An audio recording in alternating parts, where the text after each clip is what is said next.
Evangelist Ebuka Obi is a hero that must be celebrated by ndị Igbo.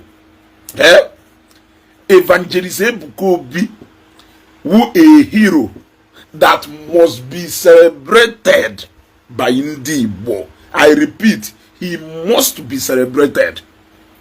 Matthias Ezako kana akpụrụ afa n'isi ifuni ife ha na-ekwu na onye gbala aka na azana onye jiji na akonye ji. Result is what matters.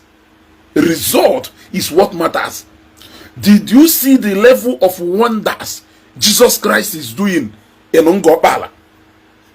Oge turu Jesus Christ owala ụzọ n'ịkpa, owala ụzọ n'ịkpa. You understand the ife mean by no owala ụzọ n'ịkpa. Ilu na Ngor Okpala, ifu the true definition of ife ha akpọrọ ye owala ụzọ n'ịkpa.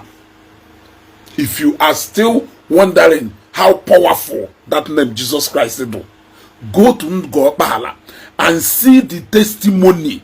Go to Ngor Okpala and see the testimony. To the point that even those people who are unbelievers are benefiting by that miraculous nature of Jesus Christ. How do I mean? All the Okada people who now walk Okada this program in Zion. And don't forget, ebe 2 weeks ago, Otowana Ngor Okpala, even after Emechalo, I measured that program. Few days after the program, Ogana Boto, imagine Goya Haduzi, no Evangelist Ebuka Obi Mechari located finally to Ngor Okpala. A man and Ngor Okpala wona amomi fem magbayo. A lot of many of those Okada sena Okada eba nwere ha he joka self. Ụfọdụ n'ime ha self nwere oke wụrụ nwa dibia, onwere onye mu ife onye na-alụ. Ịghọtago? Ndị ine na-agba keke ebe ahụ nwere ike ha de joka. Many of them nwere ike fa de joka. Ndị ine na shuttle buses ebe ahụ nwere ike many of them ha de joka.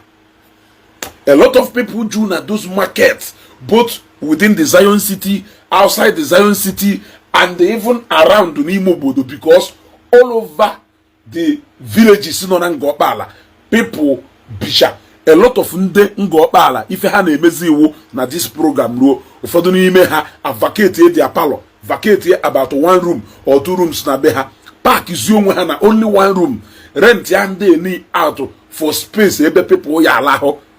All the corners and villages niile nọ na Ngor Okpala, ndị mmadụ bisha ebe a, so ba na azụ ebe ha na-ele nni na azụ, grocery shop and provision shops na azụ, afia na azụ ebe niile.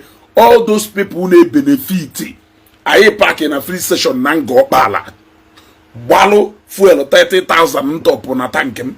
How else would that free station sell that amount of fuel if not because of Evangelist Ebuka Obi? If not because of Evangelist Ebuka Obi, kelo ife ya kpọdata m na Ngor Okpala ka nna ajụ. And believe me, free station ahụ nwobele free station, ọdụ mega station, o nwobele free station adoele fuel pump na abụ. Ema na o nwere ike ọ bụrụ ndị Okada ka ha na-eme, ha tụchari 1 liter, atụchari 2 liters. Ụmụ obodo asef ndị mmadụ na-eji agbara half liters agbara, in case if you don't know.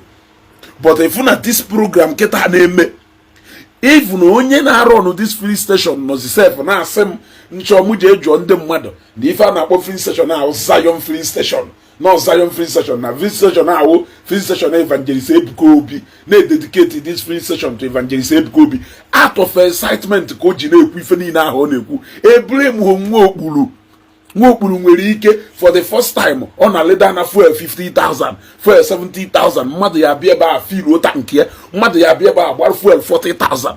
O nwere ike before this program, within this program, and after this program, o nwere ike for the first time eme offload tanka na abụ ebe ahụ. All these people who are benefiting from this, you don't even know whether they are going to church or not. You don't even know whether they are going to the church, they are going to church or not. So whether you like it or not, what God has taken down to Ngor Okpala is even benefiting to even unbelievers. Only benefit even unbelievers, because ada akpa oke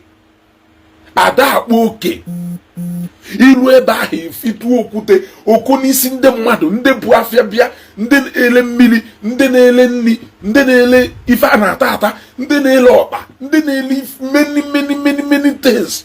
Onye ọwụna nọ na-azụrụ afịa, onwere onye chọrọ ịjụgụ kedu ife na-azụ. Ahazi ekwu okwu ebe n'ebe moto n'oduru, ma ndị si Enugu, ma ndị si Ọnịcha, ma ndị si Lagos, ma ndị si Abuja, ma ndị si Kano, ma ndị ji mesi Meduguri, ma ndị si ebe niile. A na-enwe exchange of money and cash. Mmadụ pụta ọsịgo, why can't you, I dare you, I challenge you to tell me the factory there that can ever produce the kind of direct employment and indirect employment Evangelist Ebuka Obi provide in Ngor Okpala. Not even Chikasim village in Nnewi. Not even Chikasim village in Nnewi. When more than close to 10 production plants stationed in one place. Not even Chikasim village can produce the kind of result Zion City produce in Ngor Okpala. Why draw the wa? I'm even you will that time. We pagaria na side residential side, even though na ma pagari mu fenji we pagare wo ki we for what is happening there. Do you know the number of rebels enwere nde since over 1 year to 2 years ha ji we gbarata na Ngor Okpala, ha ka na arụ na Ngor Okpala we ruo tata. Nde yine na arụ ahụ maka ebe ahụ. So far so good when you count the numbers, and we go over 500 to 600 buildings in there. I'm not even talking about foundations. They can even bagota block ni na ebu wela arụ ni na e manda na egote currently kita na Ngor Okpala enwelu more than 20 to 30 block industries, more than 30 to 40 block industries bagota rofu e ba ma n'ime e mana ona abapo n'ime gase ka unu febe people na ka unu febe projects na agbagota, ka unu febe projects na agbagota. And with more than 30 to 40 new block industries spring up in Ngor Okpala within the past 2 years. More than one. Ahazi ekwu ndị nọ na site since over 1 year to 2 years and na fabricate ya ụmụaka na amount unu. Tais niile anawa ama na project niile ana na Ngor Okpala. Ụfọdụ n'ime afịa ka esi ebupụta tais ya. Esi na Katangora market ebute. Esi na Meduguri market ebute. Esi na Abuja ebudate. Ọkwọ na ime Aba, ime Owerri, ime Ọnịsha, n'ime afịa niile owu ndị Igbo na control. Ọkwọ ebe a ka esi ebute tais niile a na-ama na this project. Ịmọkwa tais ego na ya ama na 2-story building. Ikugudoro 2-story building, 3-story building, 2-story building, 3-story building one to that place. Iwe je na side residential. Ma nke a na-ama na tais na bathroom, ma nke kitchen, ma nke ebe niile. Egolo ya ọnụ. Road niile eji alụ project niile a na-alụ and akwụ bụ kwobinsi akwụ. Road niile eji alụ project niile a na-alụ na Ngor Okpala. Ọkwọli na shop ndị be anyị ka esi ebusta road niile. Ego niile ọkwọ na pocket ụmụnne m na agụ nọ na east ka ego niile a na-anakpu na pocket fa. Ajụjụ ka nna ajụ. Metro tais niile a na-ebu ọkwọ na shop ndị mmadụ ka esi ebupụta ya. POP niile eji wee na-alụ ọrụ. Name them. Toilet, bathroom, material, yeah, bathtub, sitters. Mention them. Shower. Mention them. Ọkwọ na shop ụmụnne m na-agụ nọ na east ya ka esi ebupụta material niile ahụ. One ka m na-ekwu hapụ ibe ihe. Aja niile a na-ekpota ọkwọ ndị mmadụ na-ekpota ya. Okwute niile eji arụ ọrụ ebe ahụ biko na ụmụnne m ọkwọ ndị mmadụ na-ekpota ya. Ọkwọ ego niile ahụ na-akpa mmadụ. Ahazi m ekwu okwu simenti. Ọdụ ka how many thousand bags of cement ka ebute na Ngor Okpala? Ọbabụ millions. Ọbabụ millions. Ọkwọ na pocket ndị mmadụ ka ego niile ahụ na-aba. Every single thing you are seeing in that Zion ground is money, up to furniture, up to fittings, up to kerife de fahụ. Akpara isi niile a na-esi ebe a floor ife niile ọkwọ na-akpa mmadụ ọkwọ na ego ọkwọ na-akpa ndị mmadụ mata ya si keri value e add go to the people of your community. People of your community. Yeah? Evangelist Ebuka Obi we wuru ojezuru mbo onu, and you dare open your mouth to talk about creating employment. Which kind of employment? Moto niile trailer niile na-ebu data material ebe ahụ, tipa niile na-ekpota aja, ụfọdụ je chikọrọ howo, ifu trailer moto niile ahụ, ọkwọ ife niile ahụ businesses ndị mmadụ. Gas niile a na-agba, fuel niile a na-agba, ọkwọ na filling station ụmụnne anyị ka a na-agba gas niile a, moto niile a ji eje ọlụ a. Maintenance niile a na-eme moto niile ahụ, heavy duty trucks niile ahụ, ọkwọdị ndị mekaniki na-alacha aka. Have you imagined still niile ha na-ebute eji wee na-alụ auditorium a na-alụ akwụbụgwụ bisi akwọ, running into billions ọkwọ na pocket ụmụnne anyị. Laborers niile ndị welder niile na fabricate that steel niile ọkwọ na pocket mmadụ ka ego a na-anakpu. And you there sit down and talk about employment? Pipe niile, wire niile, and cable niile eji were ọnụ ma conduit, wiring and different niile, borehole niile a na-agbapụ there na Chineke. Paintizi ụmụ ibe, paint niile. I am just trying to tell you how much our people are benefiting because of the presence of Zion ministry. And somebody will sit down one place, now say, well, why can't you build factory? Why can't you build this one? Ụfọdụ n'ime ha sị,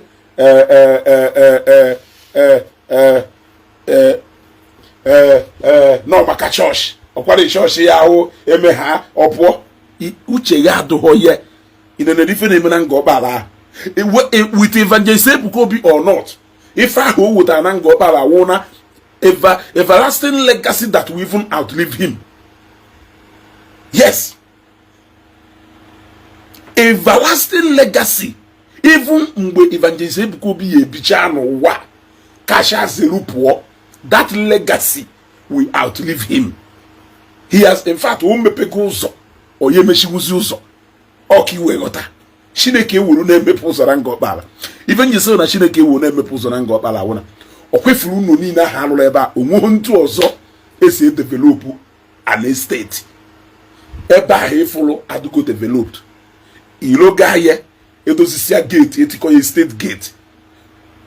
Onye bata ona oburu moto na kpuru onwe ye na beje nọrọ. Ocho owu na onye ike duru, wuru na onye Anambra. Onye asịrị, I have been supplying shippings here for long. I'm one of the benefactor. Eforia Limitless Capacity Group said, I have been supplying shippings here for long. I am one of the benefactor. You see, this is one of the benefactor because na Evangelist Ebuka Obi site ebe anyị nwa na-alụ ọlụ, site ebe na-alụ ọlụ, ebe ahụ fụrụ na-agba n'ọkụ. Egogom over 10,000 blocks. Egogom over 10,000 blocks. Yes, egogom over 10,000 blocks. I go over 10,000 blocks na that site.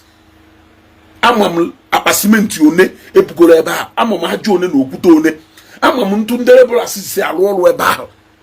Amam ego one ejiwe budoza lugidoro ọlụ ebe a. Every day 550,000 na akpa mmadụ ka ọ na-anakpu. Budoza ọlụ ebe a over 2 weeks and to 3 weeks. Yes, ahekuzi onye ji so na ebesese nkwụ. Ahekuzi onye na abosese nkwụ. Ahekuzi okwu mmekwu neghara ibe ye. Imego ne asink goro there. Imego na asink goro there. Ego ni na nke ahụ skoza yono. Enwekwo so many places. Ngor Okpala at all go to building site, construction site. So Evangelist Ebuka Obi decide to go to Kobrukase church here. Now she get back to Lagos. Umolosi fa fly me. Development about Ngor Okpala. And before you know it, eba ha government attraction. Because government amalugo na ebe. Before you know it, government ebulu to ife budata eba okwebie. Government ebulu ho ife budata. Individuals afwazi eba as a destination because nanado. Before you know it, ofundabia set up American this one university. before you know ise enwere ike Imo State government ebulu to nursing school or ever put another place before you know it okwu a na-ekwukwa aga na agbasasịcha na niile do na Ngor Okpala even the most inside place you cannot imagine agbasaga na niile ahụ nwozi nke fọrọ ife fọziri aka ha nkụ ị nọrọ n'aka akụkọ ọ wụrụ na ọhụ because of pride gba m ebe niile mata ya si na-eje eme akụpụ eze kelee ebe ya aka duru ya more profiting karịa Ngor Okpala if not because of pride ọ ka ọ wụrụ na Evangelist Ebuka Obi no enyekwu na opportunity ihe eji wee kpata more money ọkwanyawo ife ihe eji wee je gụrụ ana na Ngor Okpala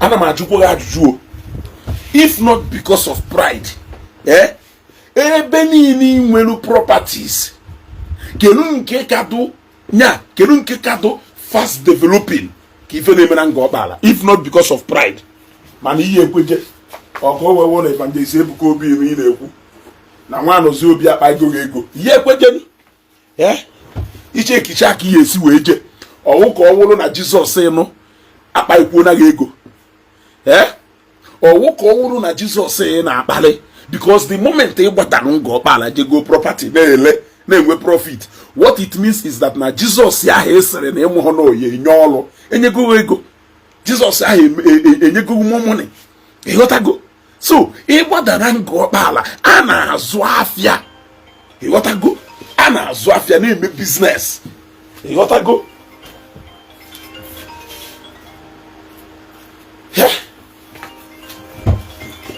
ịgbada Ngor Okpala a na-azụ afịa a na-eme business ịghọtara ọgụ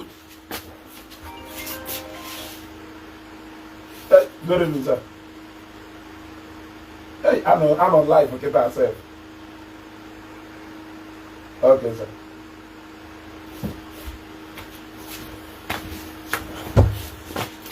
Hey, what I go? So, okay, well, let us talk about ego ndị mmadụ ji wee gbadata Ngor Okpala today. Ama m ego ne ji wee ga gbadata Ngor Okpala tata. Ama m ego ne ntiri na pocket wee gbadata Ngor Okpala. And all mu na ije ụwa nụkwa nneke ego niile a ije ụwa nụkwa nneke ego niile a na-apụ eke ego niile a gwụrụ pịa na Ngor Okpala today. O wee wụrụ my own quota and contribution to data. O wee wụrụ my own quota and contribution. Etu ọka ka many people si wee wụrụ ụdị ego a na-esekuleti ị nọrọ n'aka akụkọ ndị Zenith Bank nwee stand from standing the Zenith Bank. What it means is that na Evangelist Ebuka Obi nwa gbadata ha Ngor Okpala kpaa aye nwa Access Bank ebe a bank yeji because of Evangelist Ebuka Obi bata Ngor Okpala aye nwa Access Bank aye nwe UBA aye nwe Zenith Bank aye nwe a lot of banks ya gbadata ebe a before you know it POS agbasasikwa ebe ni na ogunu ka na kefa ogunu ka na kefa na amara mana agafusi okwu agwara m unu na ashort or down churches na Nigeria more than 40% of Nigerian population will go back to abject poverty and unemployment. Egbe draw odowa. So matayasi unu wu the last people ya deku church in Nigeria so na the highest employer of labor. I can prove it to you, and I have been proving it to you people. Churches in Nigeria kasu till today so na highest employer of labor. As for akaja na ebuto onu manu nonsense teaching in the preach. Nka ha agbara ngana nka we VJ deceive ụmụnna all over the world, mana America, mana China, mana Europe, mana ebe niile kpọrọ ya o nwere ebe ya afụ ndedo more hard working ka Nigeria. Obodo niile na-akpọdo ka America na China ha meet the kind of bad government I nwere na Nigeria. Many of them will be deliver na akpọ ha will be street beggars. More than 70% of them will end up as street kids they can clearly not hustle. Onwere onye n'ime ha nwere ike ịhustle nwetu Nigeria sisi ahustle. Makwa ife na-akọ. Na Nigeria ka ya afụ ebe nwaanyị ya ade ele ọkpa na ele abacha wori train ụmụazị ịtọ na university. Ọkwa na Nigeria ka a na-afụ ya. Na Nigeria ka ya afụ ebe nwoke na-agba ọkada wori elutu ụlọ ya na ụmụ ya ebi wori zụọ nwa ya na university wori ebido nwa ya afịa. Ọ na Nigeria ka ya afụ ya. Na Nigeria ka ya afụ ebe onye na-alụ mekanik ilu n'ụlọ wori zụọ ụmụ ya na school. Na Nigeria ano ka ya afụ ebe mmadụ nyagido shuttle bus wori erezi ego ji weje obodo oyibo. And don't ya pata na ebia no ụmụ western countries any little nonsense ha begin to depression. Ha begin to depression before you know it. Oworo ndụ iwori na atọrọ Nigeria. Ewogo ọkụ kịta. I am practically providing myself with almost 80% of electricity I consume. I am paying for it. I pay for my fuel here for me to enjoy light. Man, you just pay out from your tax electricity 24 hours. You are more like paying little to enjoy more. Here, people are practically paying for their own security. People are practically paying for their own water. If not that machine can be amazing, a lot of them buy in a money patego or wapu mini, only patego or wapu mini, umoya bene shuru, or for the little money, or for the ana buying them mother free. We are our government. We are hardworking and hustling people. Iwulo na si iben docha. Onwere obodo do na western countries ya survive in condition. I know na Nigeria. Onya ki eju we mana. Nigeria can never do without the region because we know that we are surviving by God's grace. Nigeria should be added in 1,000 ways to die. Let me tell you, surviving one single day in Nigeria here is a miracle. And in the chama, we don't know chama survive in the condition I know. Government has support, even for a Chinese man to move from China to Zambia. It may go in the Chinese government and empower. Hane buego we polo you. Hama mana onye Nigeria ya gbala aka nnuleri je Mozambique patego. Gbala aka na Abuja Angola kpata ego. Gbala aka na Abuja Zambia. Ebiri in Zambia for over 13 years to 14 years. Water more than 15 people to Zambia. Many of them biaro adumawe. Many of them biaro when they meheji $200 we bato oboda. Many of them bia Zambia when they ji $200 we bato oboda. But today, many of them na agba okwo moto ifu moto na agba moto na alu no here na eme ife ego. That is how hard working our people na do. Na Zambia, nde Zambia na ano because obodo of African country mana the kind of support government ha na enye ha eyari agodu malaria ebe ha wuru 1 kobo we treat you onwe. So onwe some kind of medicines ha na ewuru free from hospital. E watago electricity ebe ha ego ne ana ma recharge 100 kwasha na bem na Zambia okume nwugido fridge ma do on nyano kan je sinni ana eji nko the poorest man na Zambia je electric kettle wole esi mmiri oku. E watago mmiri government ka na agba na every compound na Zambia, even in ebe onwezire ebe ha na akpọ compound ebe a webe the poorest of all the poorest people. Mmiri government ka na agba ebe a all highest agwa no ya agba from ụtụtụ to ebe 12 then akpochie na ebe ndị poor people are bi so ogbawa ishusia container yo. Mana na Nigeria ebe a even the poorest of all poorest ka na akwụ ụgwọ ka o wee nwee mmiri beye. The poorest of all poorest, even the malaria, a lot of obodo, adazi akwụgwọ, government na-eji aka ha ka ha get rid of malaria. And if fumigate ebe niile na agba ifa so ka mosquito gara ịta ndị mmadụ. Odoro na Nigeria ebe anyị ji aka anyị provide onwe all those things. So, onwere onye ọwụna na survive na Nigeria ka do ndụ today agụ egbubu ya sị na ọdụlezi. So mechisia na ọnụ na ahụ, mechisia na ọnụ na ahụ lelele. Ana ekwugheri ana ekwugheri gono Nigeria say irije wota ndị China ebe ha nọ na factory irije wota ndị China ebe ha nọ na factory wori compare ndị be anyị si na ndị na taa onye gwara bụ onye China ahụ na-abịa obodo a ka ọ survive here even one day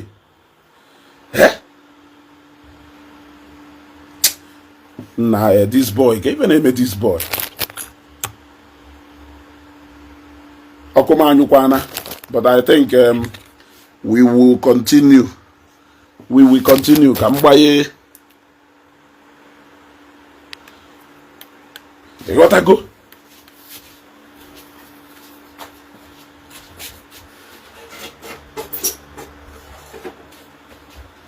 I don't have any choice.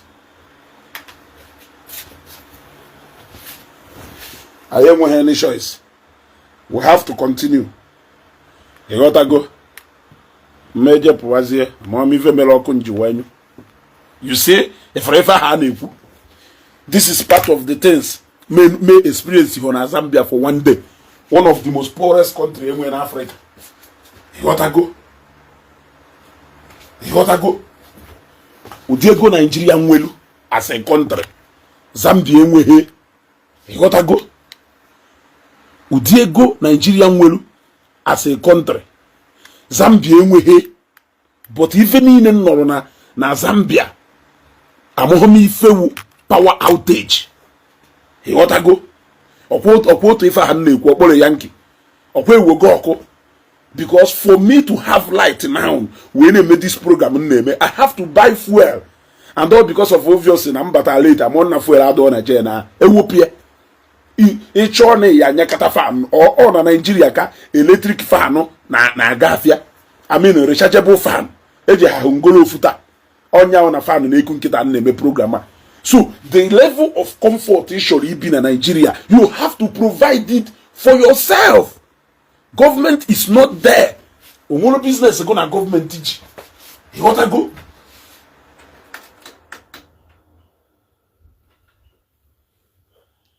You gotta go. Omono business is gonna government teach. You must have to provide it for yourself. Mado potona asemo bendocha jigose bendocha jigarese mechisia no onu ka madu no ni ife biko. Yeah.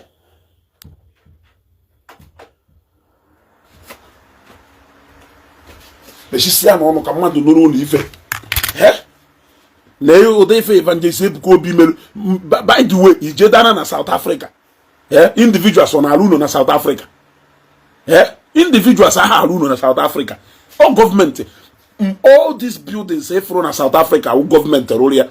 Government Russia say individuals we just say mana every system of production donaka government. All government they me fenine on a easy no more bodoni na. E gotta go.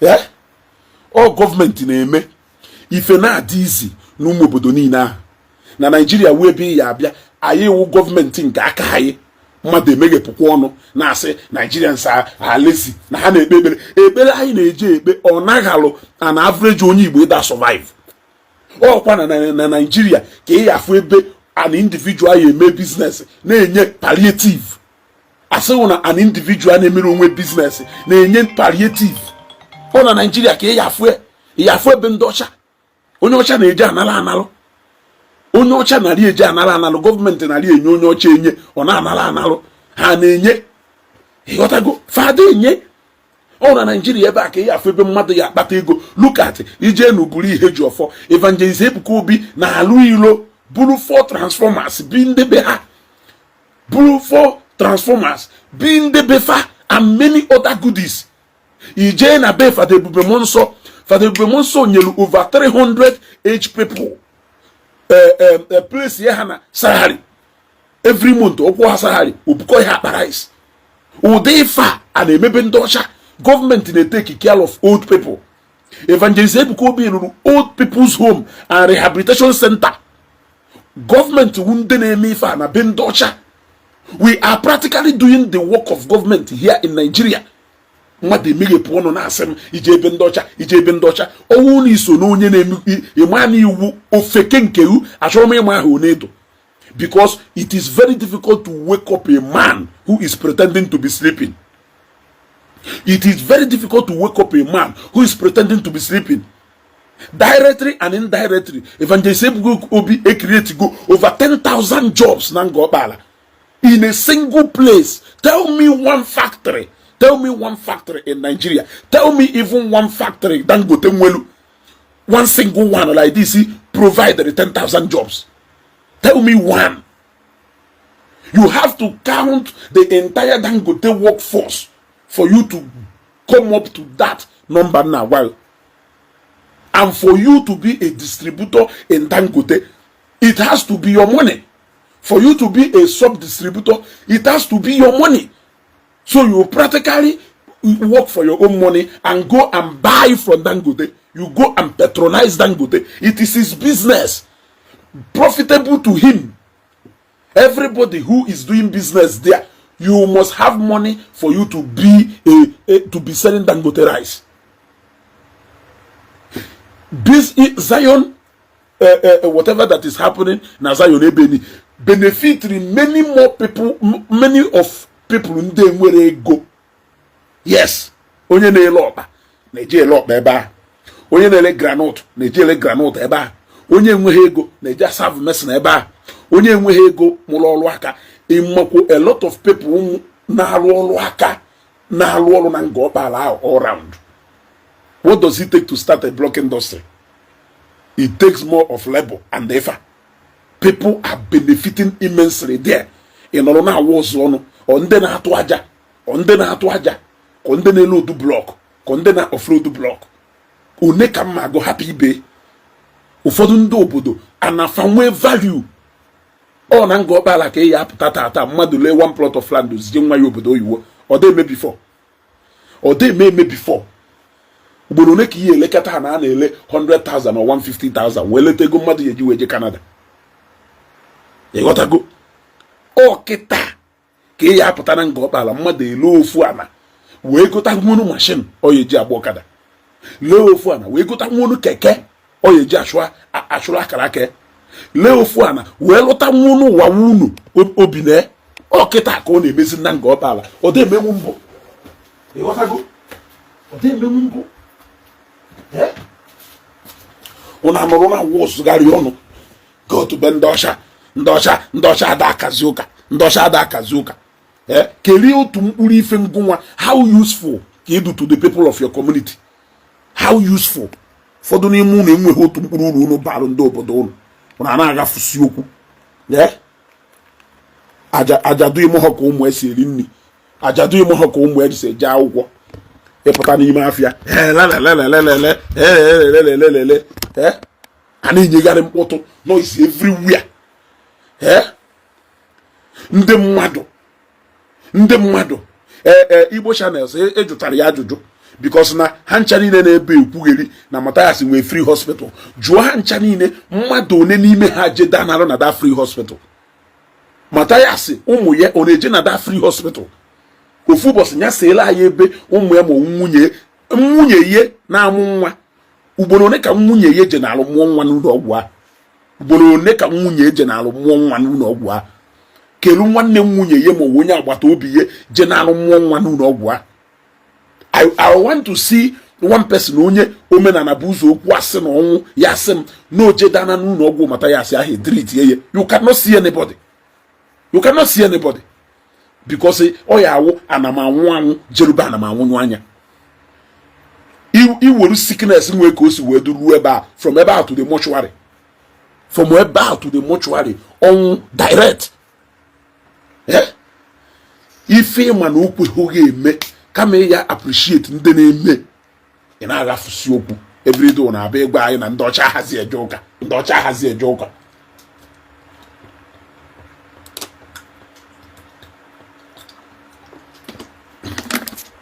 Water is life. Water is life. Agwara ngo take a trip down to Ngor Okpala and appreciate ye na Ngor Okpala. People bi n'ụlọ na-adakpọsị people bi n'ụlọ aja wee nwee n'ike wee le nwa na ha nwere na ka nkụ ụlọ ana ewurie ha ewurukwe na-alụkwa more building befa iru ebe ahụ ịfụ ndị lere ana ha asịghị na ha ịpụta ijụọ ha nna kedu mgbe unu jizi wee lu na asịghị na ha lere ana ha nwanụdụ n'ebe dị otu a ha wee lu unu wee biri n'ezigbo unu ha wee lu unu wee biri n'ezigbo unu. Jesus Christ wee bata n'ọzala wee mepee ọzara wee tiwapụ ebe niile wee ghere oghe iwee fụ na ife ahụ do impossible n'ọdụ possible. Obodo one ka Akụbueze housing estate mepegolu? Obodo one ka ya abata asị na Akụbueze housing estate mepedie? Obodo one? Ana m ajụ na ụmụnne m, obodo one ka ịbatagoro asịgo n'ọkwa Akụbueze housing estate mepere obodo a, mana ị nọkwa ebe a na-aghafusi ọnụ Zion ụnụ ịkpụ n'ọnụ, nwa baby virgin ịkpụ n'ọnụ, bata na Ngor Okpala suwa Ngor Okpala. Other people, o nwere one of this guy na-eme omenala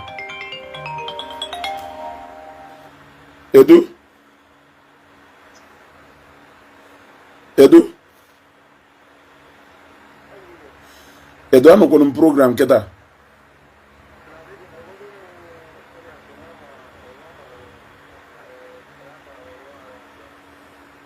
Onye cheru godu na nnọkwa na ịmache ka mma na ma ya afọ ebe mmesi wee mute ife. Okay,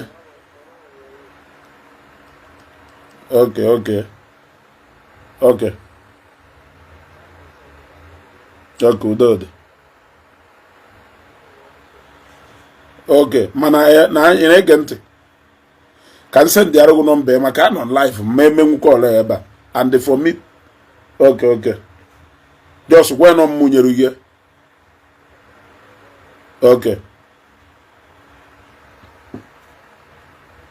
Okay, let us continue.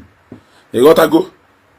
N'enu ife anyị ife achọ na ị na-afụ nwa afụ pikin ụmụ feke achọrọ nka nna agwụ ya ụmụ feke amụghọ mgbe ekere nkụ ụkwa ụmụ okpo very useless set of people. Ụdị ndị iro na family ha disaster ọwụ na bakasị chigata ọzọ anyị alalụ ndị anyị bakasị gwa ha gbuo ndị a ka anyị nwee peace. Ebiara ese you are this yeah. You got to even na so iwe fụ na ubod ana m ajụ ajụjụ sị kelee ebe one mathematiko nwelu Akụbueze housing estate ịbatala ebe ahụ ewee sịghị nọ Akụbueze housing estate mepere ebe a ọkwadamie Akụbueze housing estate ewori maka enyebeghị landmark eje wole another thing onweghị landmark ọzọ eji ele anana Ngor Okpala na awụọ Zion ministry. Enuru ife na agwa onweghị landmark ọzọ eji ele ana na Ngor Okpala na awụọ ọdụ close to Zion kelu distance from Zion onwere ife ọzọ. Ịghọtakwara ife na agwa ka ịchọ ka nkọwarụ gị ọfụma.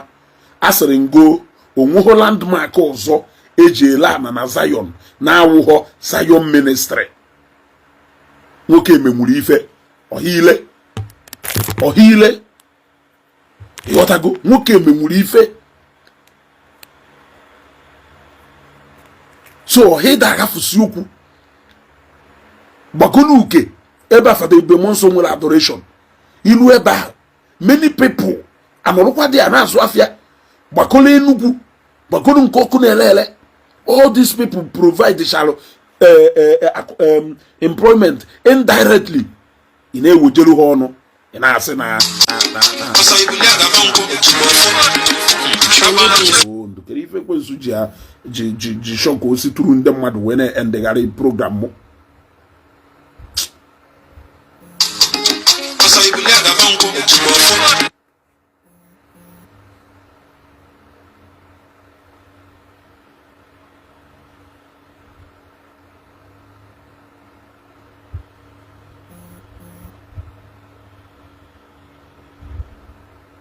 Ya na egekwana ụdị ekwensu dị ife asị iwu na nọmba ahụ na fon anyị ji ka m ewepụta ya na aghọtakwọ m ife dị ife ahụ.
daalụ nwanne m ọba ino Vitalis Jesus Christ develop go Ngor Okpala nke ahụ anọghịzi na doubt nke ahụzi nke come to China come to this Jesus Christ develop ebe a Jesus Christ develop go Ngor Okpala Jesus Christ develop Ekoto na Lagos Jesus Christ develop side redeem camp ebe Jesus Christ develop waja ha agụ ya agụ gosi anyị ebe alọbi na-agụ develop dozie anyị ofu ebe okwu alụsị dụ asị na okwu arụsị ma ọwụ gụnụ do na that place na onye develop ya gosi anyị ofu ebe show us even one place. You got to give na you cannot show us one place. Mana omebuhu ka ịghọta na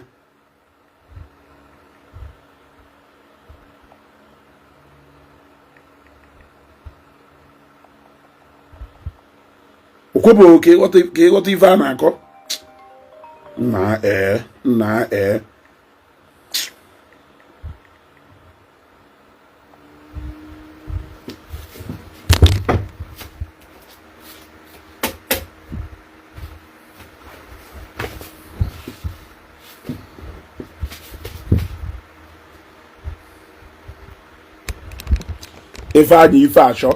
he is the man you can never be.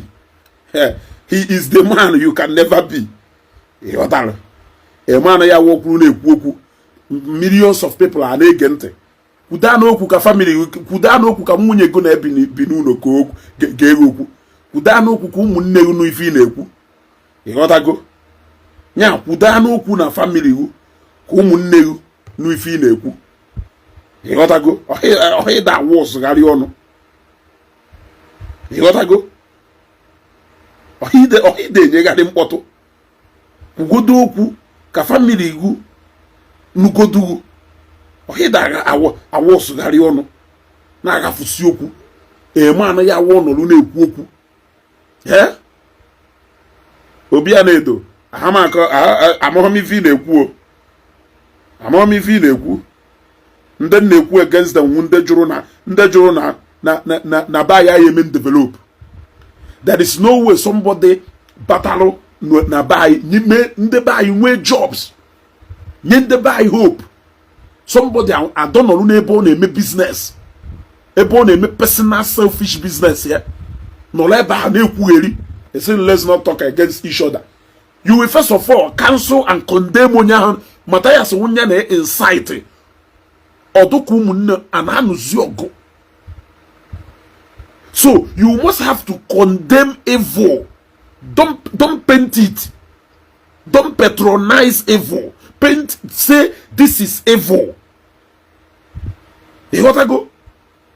So how can you say let us talk about developing our place? But I am telling you that the person that has brought so much development in our place, now somebody no somewhere na kote. So this is me trying to tell somebody na shoka in the work. You gotta go. If you may we put a condemn one ya we says okay, let us have peace. O carry here to her. O me here to her afunya na wo ko. You gotta go. O me here to her afunya na wo ko. Na gidonu na program an when a distraction aka go nko. Na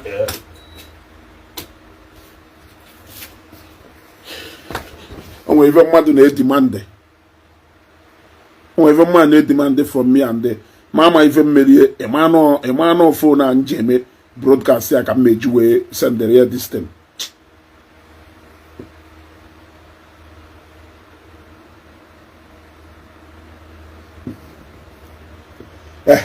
He has more omenana branch than hospital and schools. Onanwe na school nko mepele emepe n'iru na Ngor Okpala ọwụ na iwu onye omenana soro Matthias na-ekwugheri ife a na-ekwugheri nye chara na Ngor Okpala nye chara na Ngor Okpala ka ị gbara na Ngor Okpala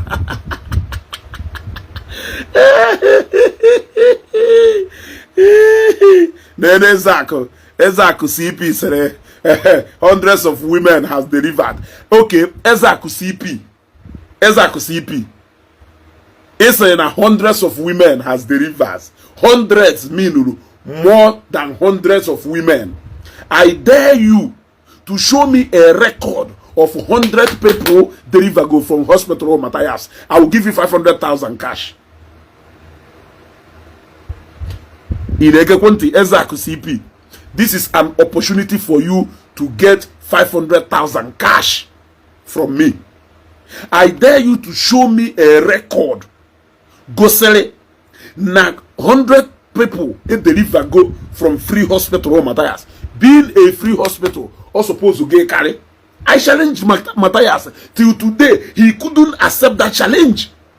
Ke challenge ngbaria is a go more than 6,000 people. Mwesego Jena hospital go sim out of that 6,000 in Apo.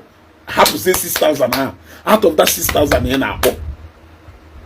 Go sim patient file of 500 patients. You treat go now that your free hospital. Or free hospital call.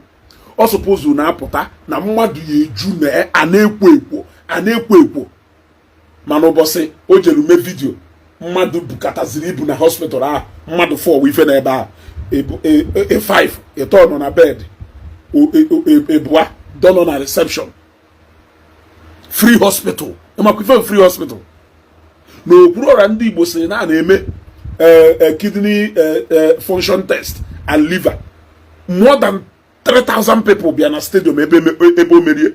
Na Evangelist Ebuka Obi say na eme free medical outreach na Ngor Okpala 10 days. Ebe ya wo eputa enene treatment here no whether no surgery emeye. How many thousand people be in Ngor Okpala? Onwe doctor one na eme free inenanya iru ebe ahụ. Enwa anwa abia ebe ahụ ebe 7 number ya wo number 100 and people with problem. Iwe si ni we free hospital.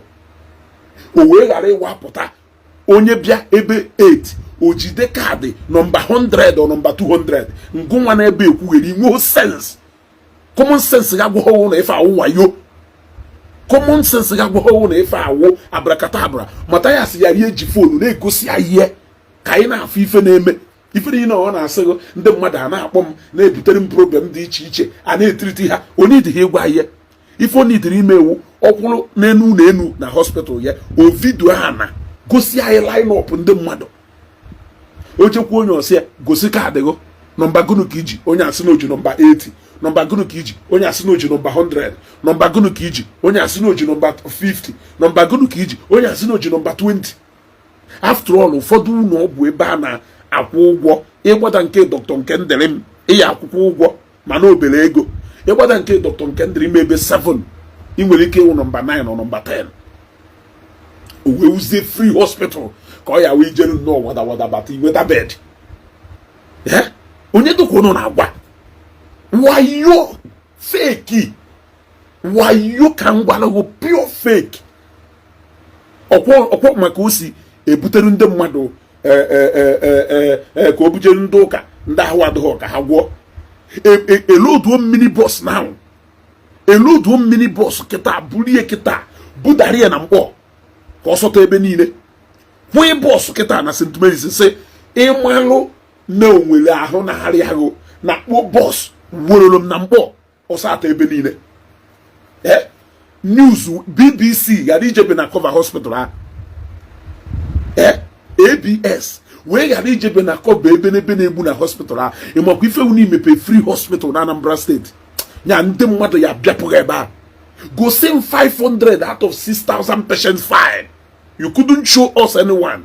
N'ime nwoye na mma akwe 1 million naira na account NGO. You couldn't do it. Na ikpojego thousands and millions of people obodo iwo for treatment. If number nsendere go. Nwetara ha.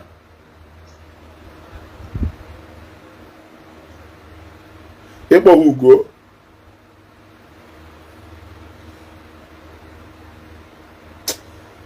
na problem one am on a live broadcast and the phone na nje mefa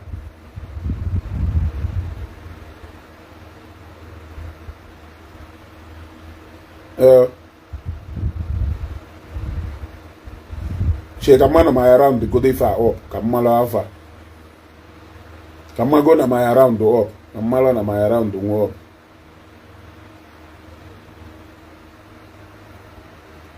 So aya eme propaganda name 10 days medical outreach na Ngor Okpala ina anya ifu nde bialo ye agbari na video onye ọ na afụ ma ndị si ana ndị Yoruba ma ndị si ebe niile wee bịa ma ndị si ebe niile wee bịa ịghọtago igosi ihe mata ya sị ya wulu ọnụ ya na-agbakọtapụ wọta wee wulu na onwere one single day mmadụ 10 bịakọsịrị ọnụ na hospital mata ya sị ya aya agba etinye mana CNN onwere onye na-abịa there onwere onye na-abịa that hospital wayo. I challenge him. Ebuka Onunkwo wo 5 million to ni mafia. Wo 5 million mabu ye ni membobo because e ga ni mafia ke to area. E ga wu complete ni mafia e just wo re ga tufu ye tufu. Kefi na nye mata as 5 million. O jisu 5 million. Otisu 5 million na that clinic o mepelu na that chemist o mepelu. Otizuri 5 million na that chemist o mepelu. Upon no go nde mmadụ tụkọta otizuri ego na bed ya de ba and ele ego ne mkpụrụ one ka ọ de ba bed 4 ka bed 5 o woche na table ka we office ye ka mgbamgba enlargement picture ha ka wardrobe ma o buje kobe na office ye ana m ajụ ajụjụ onye a na reply to ife anyị ife achọ a reply is na ọ ka nwere 3 more comment drop before my blog ya so happen here una it is not react anyhow just 3 more comment from now ko onwe debelu ewe block ya ịghọtago because ọ na-ewute na mpụtafu a grown up man nzuzu na iberibe ha na-ezuzugharị na akpụkwugharị ịghọtago mfu efu grown up man kpujuru afọ ọnụ eju ya agba ọ na-ezuzugharị na akpụkwugharị mfu ha o nwere ka o si ada emem iche ego mmụọ je ego wa mmụọ iche egwu ọgwụ je ego ọgwụ ahụ na agwọ na onye jigide number 1 one comment offer 2 ife anyị ife achọ dekwuo 2 o achọ nke idekwuo 2 more comment idego 1 kịta offer 2 in fact 1 more comment not 2 idekwuo 1 more comment kịta off you go you gotta go 1 more dekwuo 1 more I'm waiting for you. The quote 1 more comment. Can go for one ozugbo. I need deceive regarding the mmadụ. If I na-eme wife practical a na-afụ n'anya. Practical a na-afụ n'anya. Na Fada Ebube mmụọ nsọ Maazị Dibia kpụ n'ọnụ. Look at Maazị Dibia beggar na-akpagharị ayọgharị ndị mmadụ ego. For him to even enter plane to Lagos or ego, for him to even pay for an office space or ego, for him to even put fuel on a motor on anya or your people ego, or we me pays your office ni sin the mado water Fada Ebube monso. We look over 300 old men and women, widows and widowers, who place in a salary na every month. Akwe ụgwọ nwa Ebuka Okpala is ha yeri n'ọnwa pia hazi ekwukwu countless people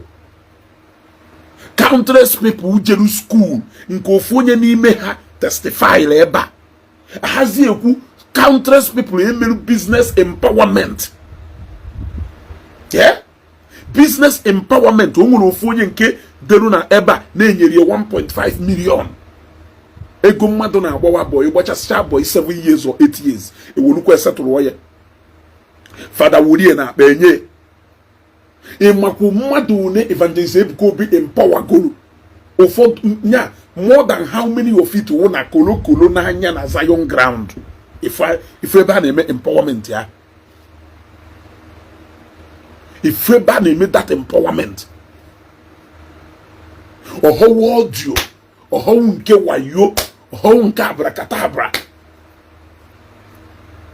So amụọ ife mata ya asị jee interest ọnụ afụrụ m ụbọchị o jee na warehouse ebe o je gbaga warehouse ebe ekposara mkpirisi ayọ na aya ejekpọ ndị arụmihe ha bịa gokọrọ o je na-abọsta risiti ma ife o ji wee jee mbaka mgba. Does it make inenechala onwe gị ọfụma ị na-eme ọfụma abịa n'ụzọ ụwa ebe unu gụọ ndị nwere ego iso na top 1000 ma na ndị ụzọ ụwa enweghị onye n'ime ha nwere ego. So achọrọ m ịma reason ihe eji je gbaghe warehouse mkpirisi igwe juru na onwere reasonable afịa mkpirisi igwe ahụ ele na alụmi. Mana abata ugo jere na China wee bata n'ọfisi echuzi mmopo injin dị ebe ahụ karịrị 1000. Injin moto dọ na ebe ahụ karịrị 1000. Echuzi mmopo ọ mopodoro ife dị ma chuzin ife a na-akpọ echuzi mmopo. Ndị ahụ ị na-akọ ọnụ dị echi ife ha ya alụ ịbata na shop ya ifu injin moto more than 1000 o mere ile elie mmepostu vidio ahụ echi niile.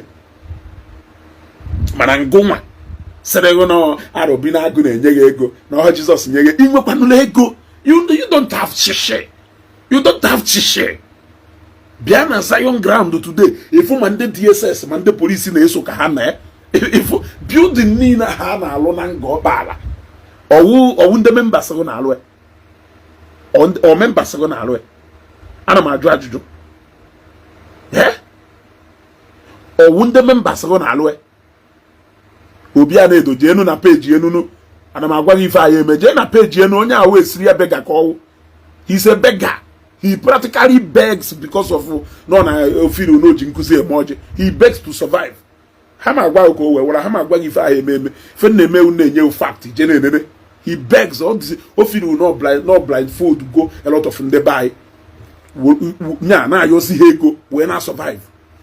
Ana m agwa gị ko we wụrụ ihe the right of Africa enyegido na mkpọtụ nke lebezie ji na mmanụ wuru nke ahụ setụrụ onwe gboro ne ka ị na-afụkwa ọ na-apụta na-eti mkpu hit ya na-agba.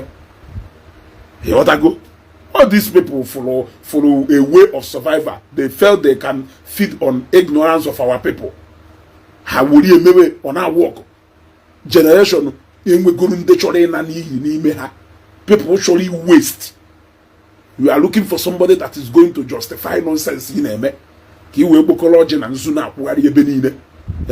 Buru ite na-akpagharị isi ijere igwe oke ite. Nwere ife ọzọ. Nwere ife ọzọ. If not ọwụ fada ọkụ na-ere mmadụ one n'ime ha mmadụ one n'ime ha ka ị nwere ike skuulu fada Ebube nsọ ịma student one nọ na that school on scholarship ịma mmadụ one nọ na that school on scholarship ịma teaching staffs one nọ na that school ịma non-teaching staffs one nọ na that school ịma direct employment and indirect money na-aba n'akpa ndị mmadụ because of that school ka m na-ajụ gị ajụjụ.